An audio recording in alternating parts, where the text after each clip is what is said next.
Before we dive into this thrilling story, make sure to hit that subscribe button and turn on the notification bell so you never miss out on our latest uploads. Your support keeps us going. Now, let's get into it. The soil was damp between my fingers, clinging like memory. I had been kneeling in the herb bed since early morning, hands deep in earth, pulling out stubborn weeds that refused to die even after days without rain. The rosemary had started blooming again, tiny pale blue blossoms that made everything smell like sharp, clean honesty. Funny how nature never tried to lie. Just grow or die. That's it. No pretending. No sugarcoating. No aesthetics to maintain. The sun filtered through the kitchen window behind me, casting that soft, golden kind of light that makes even pain look like a painting. It hit the side of the counter just as my phone buzzed from where I'd left it, screen up next to the chipped enamel sink. I wiped my hands on the back of my jeans, still streaked with dirt, and reached for it lazily, assuming it was another order update, or maybe a check-in from one of the local clients I supplied herbs to. Instead, it was from Callista, my sister. Hey, just wanted to let you know the guest list is finalized. Had to make some tough cuts. Hope you understand. Love you. I read it once. Then again. My brain didn't quite connect the dots at first. Tough cuts? I whispered, the words dissolving into the warm hum of the fridge. I stared at the message, heart tightening, breath caught in that space between disbelief and dread. I wasn't her hairstylist. I wasn't the woman she met once at Pilates and then never called back. I was her sister. Her only sister. And somehow I had become a footnote. No warning. No conversation. Just a casual, almost cheerful message sent while I was wrist deep in dirt. I placed the phone on the counter, screen down this time, as if it had personally slapped me. I stood still, hands sticky with earth, mind racing. It wasn't like I hadn't seen the signs. The breadcrumbs had been dropping for weeks, small, seemingly insignificant signals that whispered louder in hindsight. The bridesmaid email, for one. Subject line. Classy and cohesive, let's glow up dizzy. The attachment included a PDF of style guidelines, sleek pastels, soft curls, manicured hands, and absolutely no denim, boots, or anything. Country adjacent. She had written that exact phrase. I remember sitting on my porch, rereading that email while wearing a faded Waco Tractor Supply tee, my callous fingers still aching from transplanting lavender all day. Country adjacent wasn't a style for me. It was a state of being. But I still said nothing. I'd laughed at her jokes when she called me farm glam, or made fun of my worn-out boots. I'd swallowed the ache when she said I might dial it down at the rehearsal dinner so her in-laws wouldn't feel thrown. I even offered to bring fresh lavender from my own garden to decorate her tables. Because that's what sisters do. And yet, here I was. Excluded by text. Brushed off with fake warmth and zero warning. The kind of rejection that doesn't shout. It drips. Slow. Soft. Almost polite. Like it wasn't betrayal, just logistics. I thought about calling Mom. But I already knew what she'd say. Sweetheart, don't be dramatic. It's just a wedding. Callista has a lot on her plate. Be the bigger person. That phrase, be the bigger person, had been weaponized in my family for as long as I could remember. Translation: shut up and absorb the blow for everyone else's comfort. I walked outside again, the phone forgotten. The wind carried the scent of lemon balm and the faint bitterness of marigold. The herbs were thriving. They didn't care about social media aesthetics or curated guest lists. They just existed. Loudly. Without apology. A weed resisted me near the irrigation pipe and I yanked it harder than necessary, its roots snapping like a nerve. That's what I was, wasn't I? A weed. Persistent. Misplaced. An uninvited guest in a garden designed for perfection. The silence of that evening became a blanket too heavy to shake off. The birds had gone quiet. The air hung still. My thoughts kept looping back to moments I thought had meant something. The night she called me sobbing after Jake dumped her and I drove 3 hours just to hold her hand. The time she cracked her tooth on a ring pop and I paid for her emergency dental visit when Mom said she'd learn from the pain. I had been there. Always. Quietly. Consistently. And now, I wasn't even there on paper. Later that night, I sat on my back steps, a warm mug of mint tea in my hands, watching the stars poke holes in the sky. My phone buzzed again, probably another update from her about her bachelorette weekend or a new vendor choice. I didn't check it. I didn't want to see her curated joy. Not after this. My silence wasn't passive. It was preparation. I finally picked it up hours later, curious and foolish in equal measure. What if she realized how that message landed? What if she apologized? Instead, it was a link to her Instagram reel. Wedding mood board drop ring bouquet. With a montage of champagne flutes, beach sunsets, and her laughing in slow motion with a circle of women who clearly weren't me. No thank you? No acknowledgement. Just aesthetics. Just branding. That's when it clicked. This wasn't a wedding. It was a launch party. A lifestyle package she had crafted for public consumption. And I didn't fit the brand. I scrolled down to the comments. OMG, you're glowing! Cashin's family is total goals. This is going to be the wedding of the year. No mention of me. Not even in the tags. And I knew for a fact that half those centerpieces in the background were my lavender bundles, harvested, wrapped, and delivered without credit. $40,000. That's how much I'd quietly invested in her dream. Venue deposits. Early floral shipments. The dress seamstress who needed a last-minute rush fee. I'd done it all without fanfare. Because that's what family does. Or so I thought. I placed the phone down, but the silence was different now. Not stunned. Not sad. Solid. Like the earth after a hard freeze. No softness left. Just truth. They didn't forget me. They chose to erase me. That's the thing about erasure, it's never accidental. It's meticulous. Surgical. You remove the parts that clash with your image. And Callista had decided that I, her sister, her history, her helper, was off-brand. I didn't cry that night. I didn't rage. But something inside me cracked with the precision of a hairline fracture, clean, silent, permanent. I began pulling up screenshots. Emails. Bank confirmations. Vendor accounts. Everything I had quietly overseen and paid for. I made a list. Not out of spite. Out of clarity. Because if I had been edited out of the picture, I was taking my name, and my money, out of the frame, too. But not yet. I needed the silence first. The space. The precision. That night, I wrote one sentence in my notes app, just one. When they choose the image over the person, they lose both.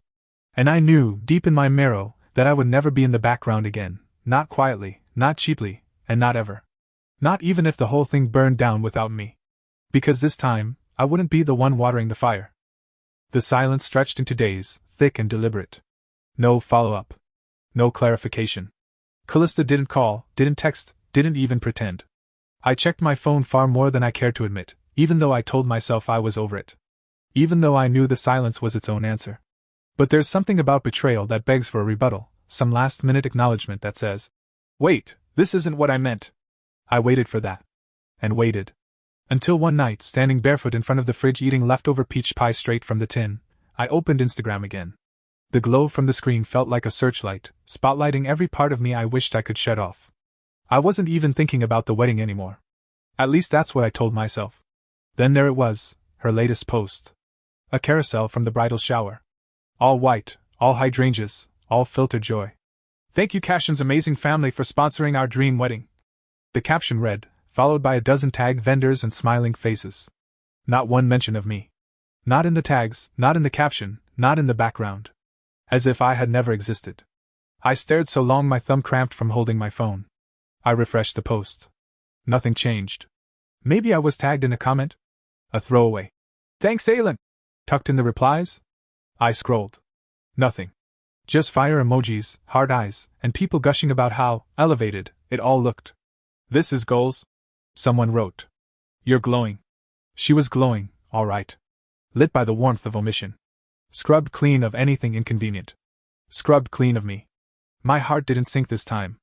It calcified. I placed the phone down with more control than I felt and leaned against the counter. The hum of the fridge was the only sound in the room, buzzing in sync with my pulse. I thought of the nights Callista had curled up against me sobbing, saying she'd never get over Jake. I'd stayed up with her until sunrise, whispering lies like, "You'll be okay," when I wasn't even sure she would.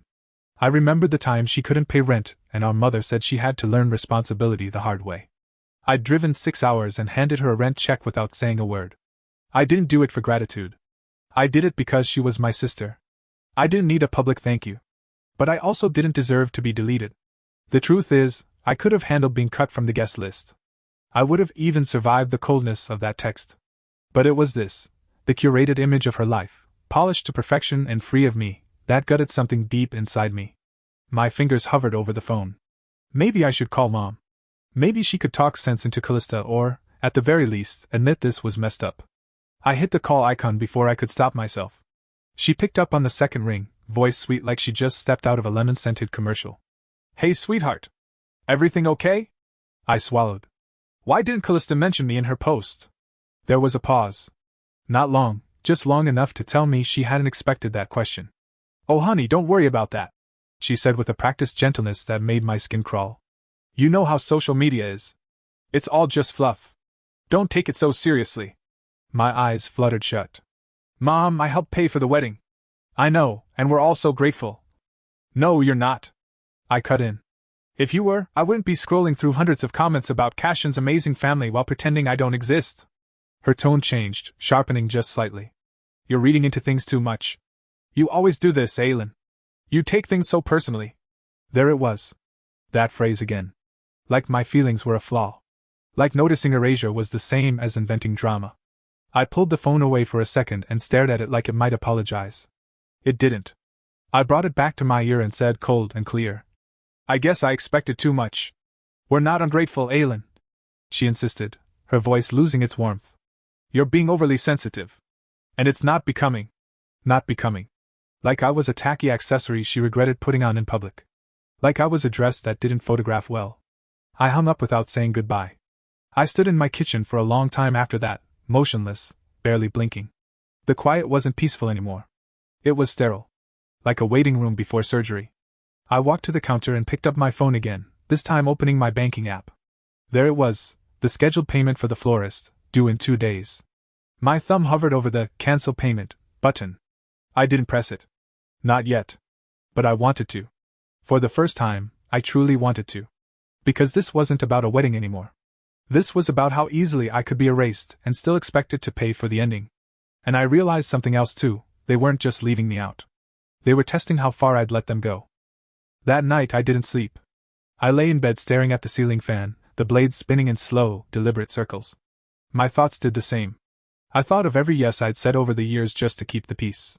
Every time I'd stayed silent so others could be comfortable. I thought of all the holidays spent playing mediator, the times I bought gifts on behalf of the whole family, and never signed my name. And for what?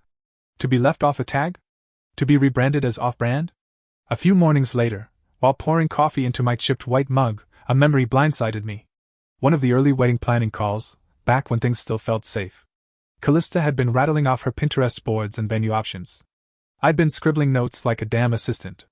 And then Mom had chimed in on speakerphone. Aylin, of course you'll be the maid of honor, she'd said like it was obvious. You've always been the one holding us together. I'd laughed. Nervously. Really? Of course, Callista echoed. You're basically the glue. And for a while, I believed that.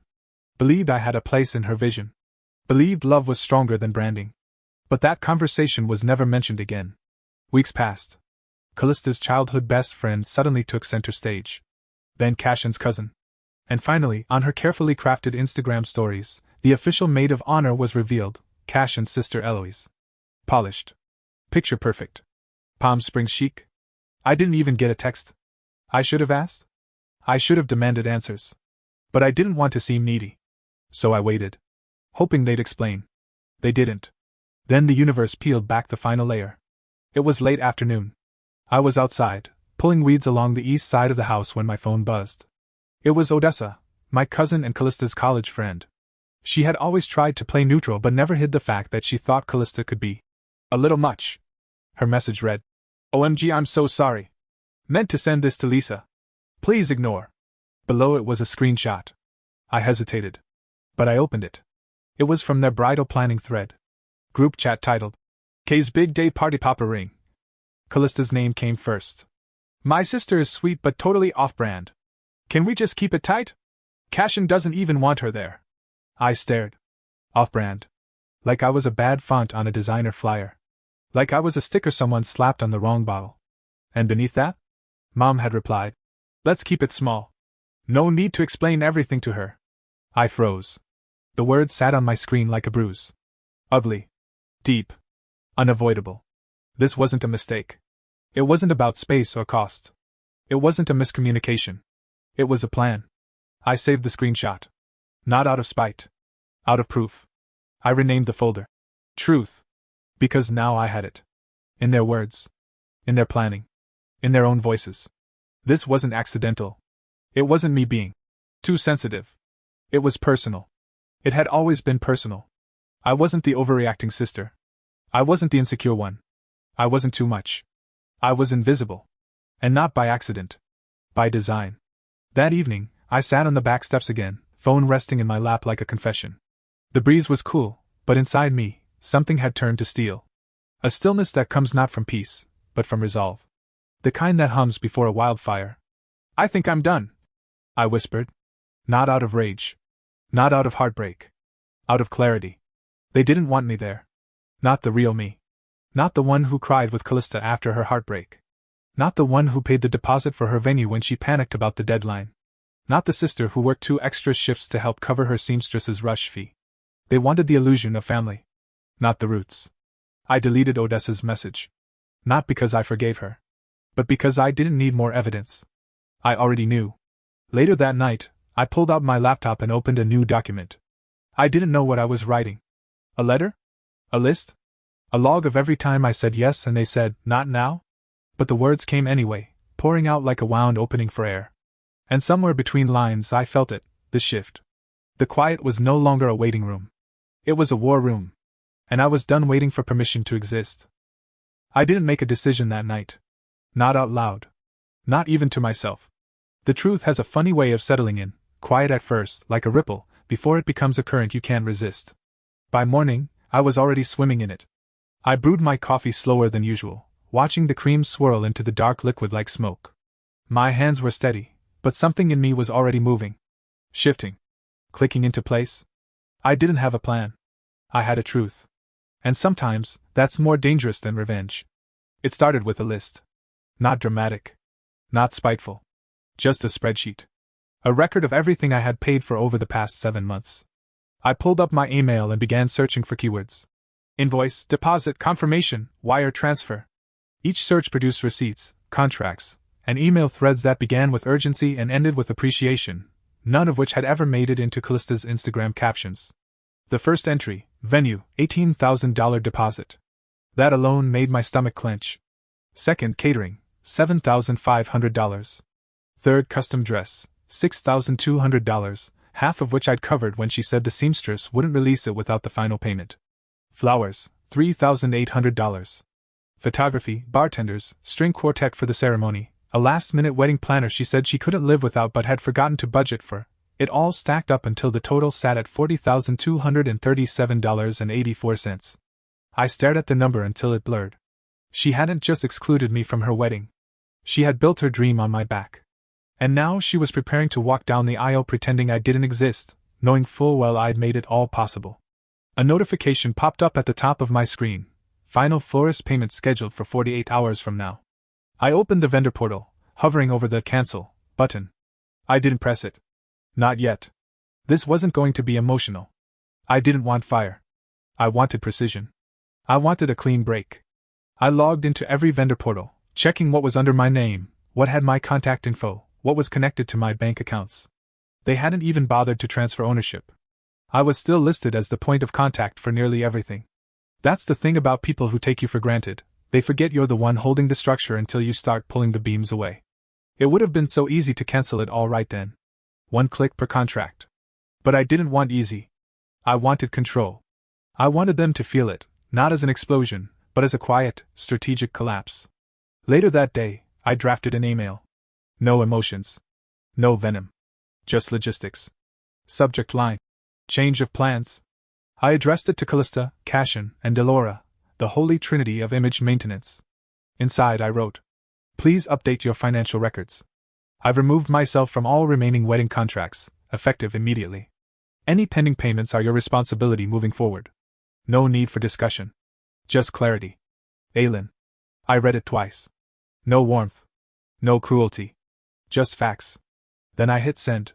The silence that followed was almost laughable. No reply. No protest. No last-minute phone call begging for context. Which told me everything I needed to know. They had already calculated my silence into their plan. They thought I wouldn't pull the trigger. They thought I'd swallow the hurt, as usual, and show up at the edge of the venue like a good ghost, helpful, invisible, loyal.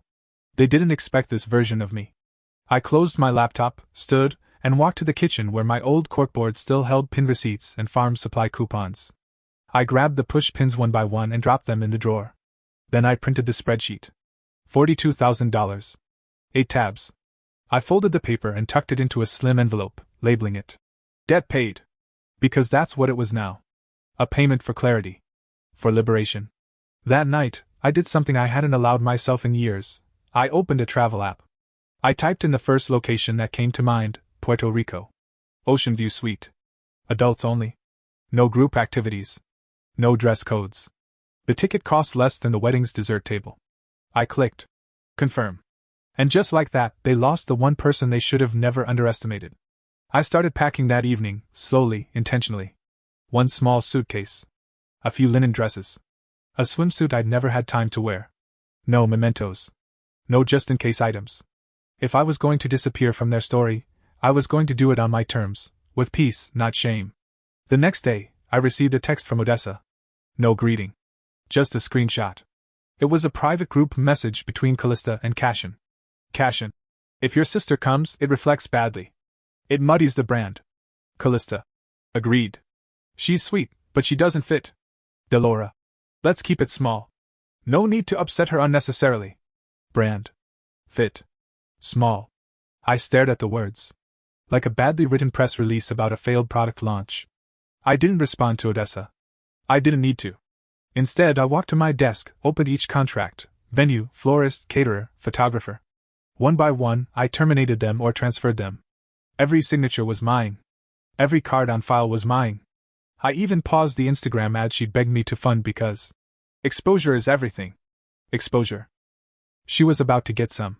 It took me 23 minutes to undo 6 months of blind loyalty. And when I was done, I felt something I hadn't felt since the moment she'd sent that text. Clean. Not petty. Not bitter. Just clean. That night, I poured myself a glass of wine and watched the sun dip behind the hills of my property. The rosemary swayed gently in the wind. I took a photo, not of me, not of the view, just the wine glass, sweating in the evening light. Caption. If you want me invisible, I'll make it easy. Then I posted it. No filter. I didn't tag her. I didn't have to. The next morning, I woke up to a missed call from Delora. Then another from Cashin. Then a third from a number I didn't recognize but knew instantly, Callista's new wedding planner. I ignored them all. Odessa sent another text. They think something glitched. Cashin is freaking out. Callista says the venue won't confirm. They're calling it a scheduling error. I replied with one word. Interesting. Because that's what it was, wasn't it? Interesting how quickly the narrative fell apart when I stopped holding it up. Later that afternoon, Callista texted me. I noticed a few things are off. Any idea what's going on? Let me know. Love you. I didn't respond. She sent another. Hey, I know we haven't talked much, but I'm getting some weird messages from vendors. Can we chat real quick? Still nothing. Finally, after 5 hours. Why are you doing this? That was the first time she said anything honest. Not polished. Not framed with emojis. Just raw panic. I stared at the message and thought about the years I had spent playing the good sister. The dependable one. The fixer. The background character. She had created a fantasy wedding on the back of my silence, my generosity, my loyalty. And now the dream was leaking at the seams. I didn't respond. That night, I received an email from the venue manager. Subject line. Urgent. Inside it read. Hi Aylin, we've notified Ms. Callista and Mr. Cashin that their reservation has been cancelled due to payment withdrawal. Please confirm if you'd like to forward the cancellation fee to the new cardholder or simply close the account. Thank you again for your business.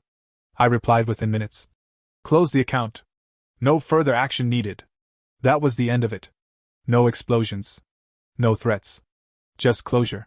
2 days later, I arrived at the airport. I didn't wear makeup. I didn't wear anything that said, "Look at me." I didn't want to be seen.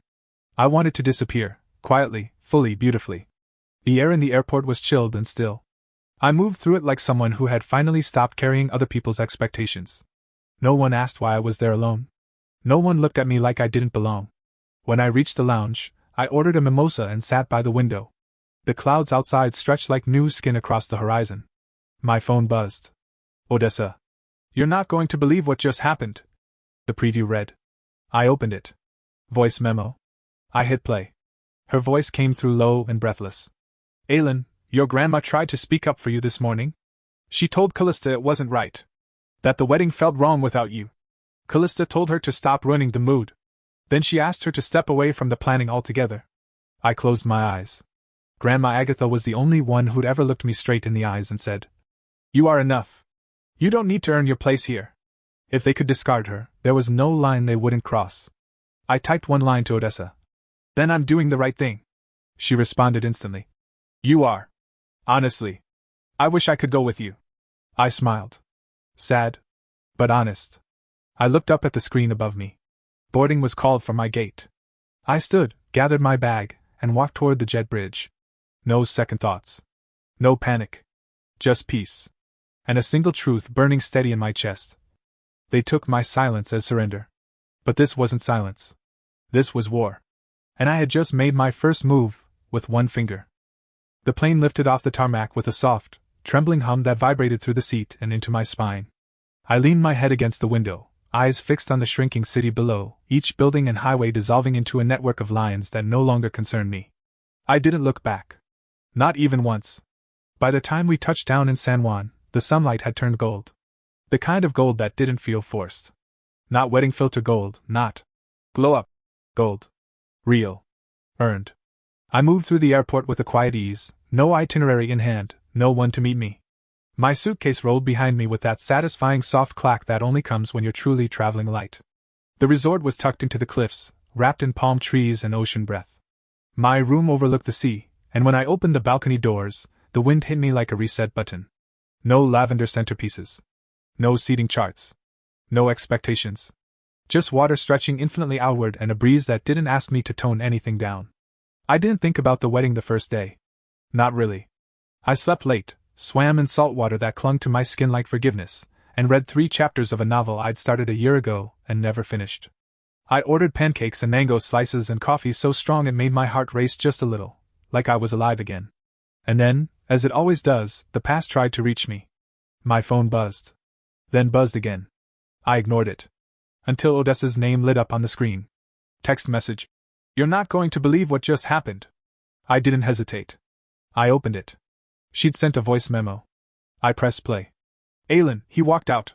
My entire body went still. Cashin. During the reception. Behind the scenes. They were arguing, then yelling, then, he just left. Left the building. I blinked. "What?"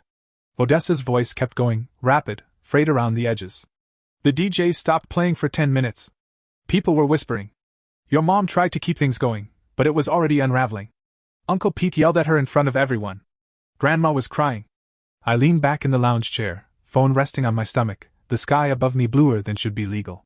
I let the information sink in, not like a victory, but like gravity. Cashin had walked out at his own wedding. My first reaction wasn't joy. It was disbelief. The kind that doesn't race forward but sits quietly, blinking, absorbing. My phone buzzed again. "Delora. This is not the time to be petty. Callista needs you." I laughed. Out loud. A small, dry sound that didn't reach my eyes. Another buzz. "Callista. Where are you?" "He won't answer me." "I need you. Please." Then Odessa again. "They're trying to spin this like it's your fault. Saying if you'd been there, maybe he wouldn't have left." There it was. The twist I should have seen coming. I wasn't invited. I was excluded. Scrubbed, erased, deleted. But now that the curated dream had gone up in flames, I was suddenly the missing piece. Suddenly, I was the key to fixing what they had broken. I set the phone down gently, like it might break if I pressed too hard. I stood and walked to the edge of the balcony. The ocean glittered beneath me, unbothered. Unchanged. Waves rolled in like it was any other Tuesday. I picked up my phone again and opened Instagram. Posted a photo, mimosa glass sweating in the sun, ocean in the background. Caption. Cut from the guest list. Somehow still the headline act. No emojis. No filter. Let them screenshot it. Let them spin. Let them burn. The next morning, I woke up early. Sunlight spilled through gauzy curtains, and the air smelled like sea salt and mango skin. I sat up slowly, stretched, and reached for my phone. 32 missed calls. 8 from Delora. 4 from Callista. A few from numbers I didn't recognize, probably vendors, probably damage control. The voicemails came next. Delora, her voice cracking. "She's devastated, Aylin. You're her sister. Please don't let this be how it ends." Callista, softer, broken. "I know I messed everything up. I was scared. I thought it would be easier if you weren't there, but it wasn't. It was worse. He's gone and I need my sister. I closed my eyes. The words didn't move me. Not because I didn't feel anything, but because I'd already felt it all. There was nothing left to absorb. I sat on the lounge chair by the balcony and let the sun kiss my skin. Not too much. Not too little. Just enough. And a memory crept in, uninvited, like they always are. Mom sitting with me in the backyard, sipping iced tea, saying, "Of course you'll be her maid of honor. You're the one she always leans on." For a while, I believed that. But then came the edits. The evasions. The polished announcements. The lack of any mention of me. The truth wasn't sudden. It was cumulative. They had phased me out with surgical precision, hoping I'd be too soft to notice until it was too late to do anything. But I wasn't soft anymore. I opened a new message. To Callista. "I'm not doing this to punish you. I'm doing this to protect me. I hope one day you understand. But today, I'm choosing peace. And that means distance." Then to Delora. "You always told me to keep the family together. But sometimes what looks like peace is just silence layered over damage. I'm done covering it." I hit send. Then I blocked them both. Not out of cruelty. Out of necessity. Sometimes healing requires silence, real silence. Not absence. Intention. Later that evening, I stood at the edge of the infinity pool. The sky was painted in pinks and soft orange, like the world had no idea how ugly people could be. I took a photo. Posted it. No caption. Because this time, I wasn't explaining myself. This time, I wasn't asking to be seen. I was already visible. To me. They could try to twist the story. They could say I overreacted, that I was vindictive, that I ruined the wedding. But the truth was simpler. I didn't ruin anything. They lit the match. All I did was walk away while the fire consumed them. And I didn't look back. Because I was finally somewhere they couldn't reach. The mornings in Puerto Rico had become sacred. Each one began in silence, wrapped in the scent of sea air and warm coffee. I would sit barefoot on the balcony, knees tucked to my chest, holding my chipped white mug in both hands, watching the ocean breathe for me. No alarms. No notifications I didn't ask for. Just the quiet rhythm of being alive without explanation. It had been 5 days since the wedding collapsed. 5 days since Cashin walked out. 5 days since Callista's carefully curated illusion unraveled like a poorly tied ribbon. But the messages hadn't stopped. 32 missed calls. Dozens of voicemails. Group texts. Even an email from someone on Cashin's side, urging me to be reasonable and see the bigger picture. I didn't open it. I didn't need to. I knew what it would say. I knew the tone. They wanted grace, the same kind they never extended to me. The first voicemail I actually listened to that morning was from Delora. Her voice cracked halfway through it. "She's devastated, Aylin. Please. You're her sister. This isn't how families handle things." I let the words hover in the air for a second. Then came Callista's voice, quieter, messier. "Please don't abandon me. I know I messed everything up. I was scared. I thought it would be easier if you weren't there, but it wasn't. It was worse. He's gone and I need my sister." I stared out over the water, the horizon blurring slightly as tears threatened the corners of my vision, not because I was moved. Not because I wanted to forgive her. But because I realized in that moment that I didn't feel what I used to feel. Not heartbreak. Not hope. Just tired. The kind of tired that settles in your bones after years of being the net they all fell into. The kind of tired that comes from being everyone's cushion but never the centerpiece. I walked barefoot back into the suite and sat at the desk. The air conditioner hummed softly, a gentle contrast to the storm of desperation gathering in my inbox. I opened a blank message. To Callista. "I'm not doing this to punish you. I'm doing this to protect me. I hope one day you understand. But today, I'm choosing peace. And that means distance." I read it once. I didn't edit it. I didn't water it down. I hit send. Then, slowly and deliberately, I opened my messages and blocked her number. "Next, Delora." I had to pause for a moment before writing this one. Because it was more than just a message, it was the end of a role I had played my entire life. The family keeper. The peacemaker. The one who stayed quiet for the sake of the whole. But not anymore. To Delora. "You always told me to keep the family together. But sometimes what looks like keeping peace is just covering up the damage. I'm done covering." Send. Block. Done. The silence that followed wasn't empty. It was honest. It was finally mine. Later that day, I received a message from Odessa. She'd been the only person in the family who hadn't tried to rewrite the truth. She wrote, "You okay? I replied with just one word. Clear. Because I was. Clear in a way I had never been. Clear about who I was, what I'd given, and what I would no longer allow. The sun began to dip into the ocean as I changed into a linen dress and wandered down to the resort's infinity pool. The sky looked like it had been painted just for me, pinks, oranges, blues so deep they made me feel small in the best way. I took a photo, but I didn't post it. Some moments weren't for sharing. Some were just for arriving. As I stood at the water's edge, a group of newlyweds posed nearby for a photo. The bride was laughing, genuinely, her veil slightly crooked in the breeze. Her groom whispered something into her ear and she smiled wider. There was no branding in that moment. No coordination. No gloss. Just presence. And for the first time, I felt no resentment. No sting. Just the quiet realization that not every celebration needs to be edited to be beautiful. That not every sister gets to stand next to you at the altar. That not every betrayal needs to be answered with fire. Sometimes, walking away is enough. That night, I poured myself a glass of wine and watched the tide crawl up the beach. I thought about every moment that led to this one. Every time I said yes to keep them comfortable. Every deposit, every contract, every silent sacrifice. And then I thought of the image they tried to curate, one without me. One built on a narrative that painted me as off-brand, difficult, dramatic. They'd been so committed to the fantasy, they didn't notice they were building it on scaffolding I had constructed. They thought I wouldn't walk. They thought I needed them more than they needed me. But here I was. Whole. Breathing. And not once had I asked myself how they were doing. Because finally it didn't matter. The next morning, I received a voice message from Callista. I didn't expect it to go through. I thought I'd blocked her everywhere, but she must have used another number. I hesitated. Then I pressed play. I shouldn't have done it that way, she said. Not the text. Not the post. Not any of it. I thought I was protecting myself, or maybe just trying to curate something perfect for the world, but I ended up with nothing. There was a long pause, then a quiet sob. He's really gone. He said I lied about who I was, about who we were. And maybe I did. Maybe I didn't even see it until he said it. I stopped the message. Because none of it mattered. I had already grieved the sister I thought I had. I had already buried the role they expected me to play. This wasn't about him. Or the wedding. Or the guests who would now talk about the bride who got left behind. This was about me. Reclaiming what they had chipped away at for years. I turned my phone off completely. Not silent mode. Not do not disturb. Off. That evening, I attended a bonfire at the beach organized by the resort.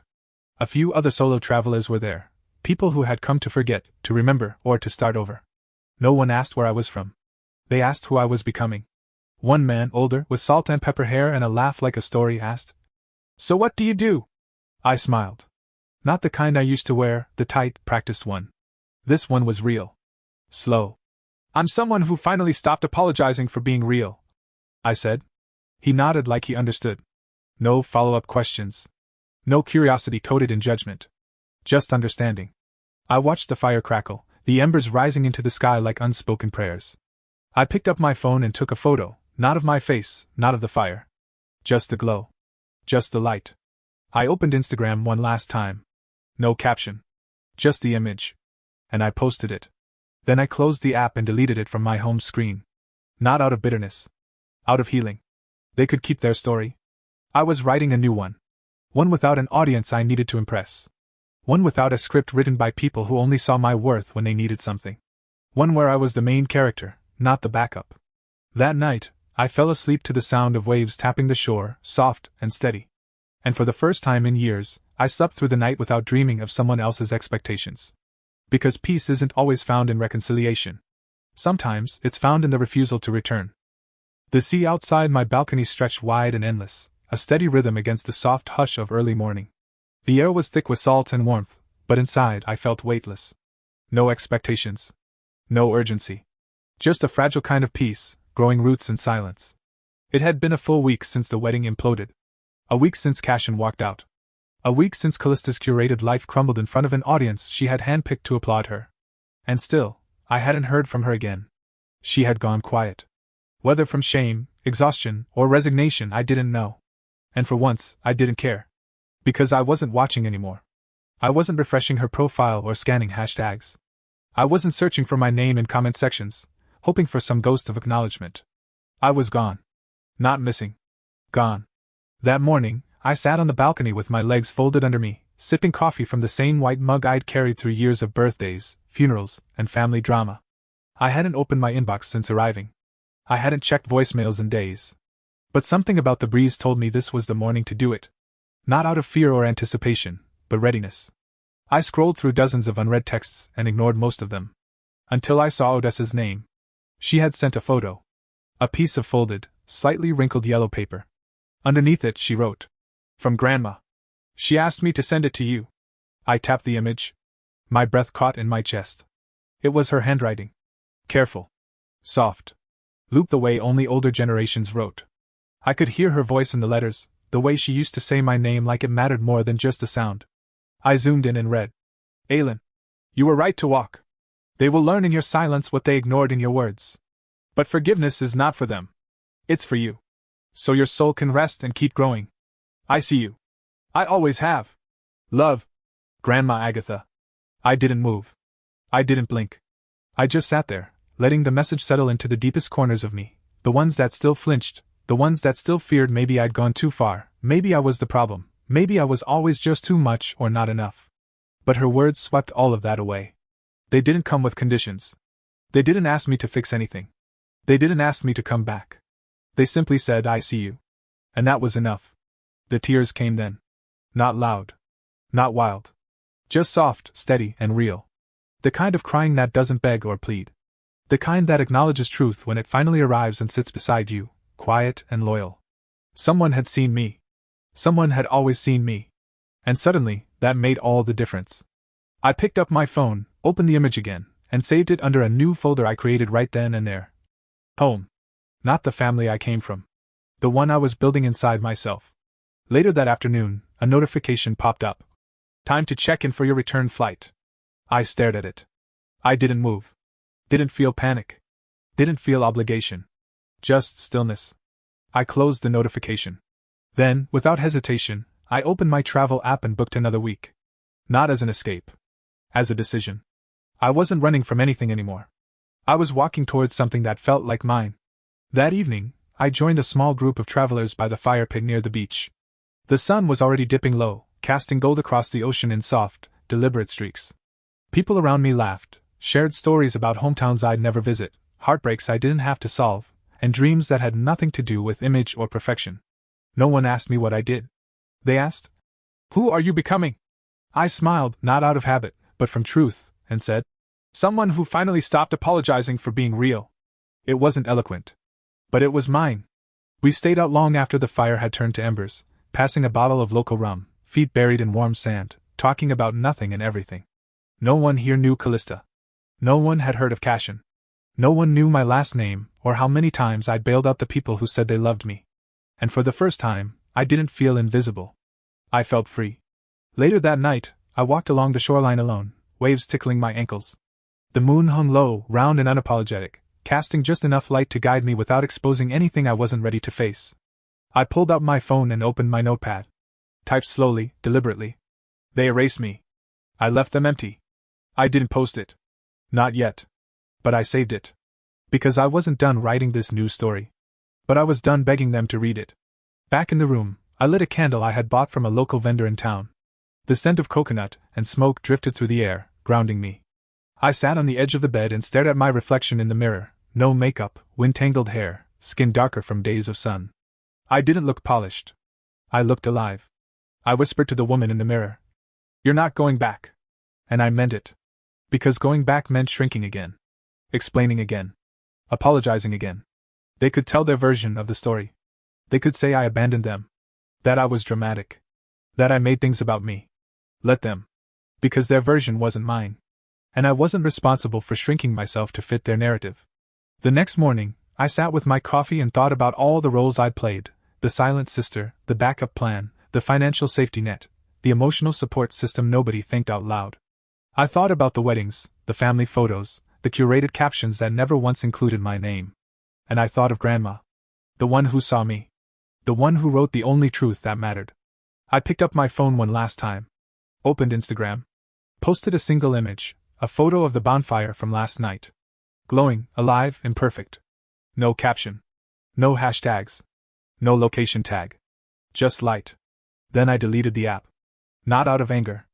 Out of arrival. Because I wasn't disappearing. I was finally showing up. For me. I sat back, the waves still crashing below, steady and disinterested in whatever chaos waited back on the mainland. And I thought about the bridge they burned. Not in anger. Not in flames. But in slow, careful omissions. They didn't blow it up. They dismantled it piece by piece. What they didn't know was, I wasn't trying to rebuild it. I was planting something new where it used to stand. Something rooted in truth. In boundaries. In value. Not their version of love. Mine. Before I let the day begin, I opened my notes one final time and added a new entry at the top. Bold. All caps. This is the new story. And beneath it, just one line. I didn't disappear.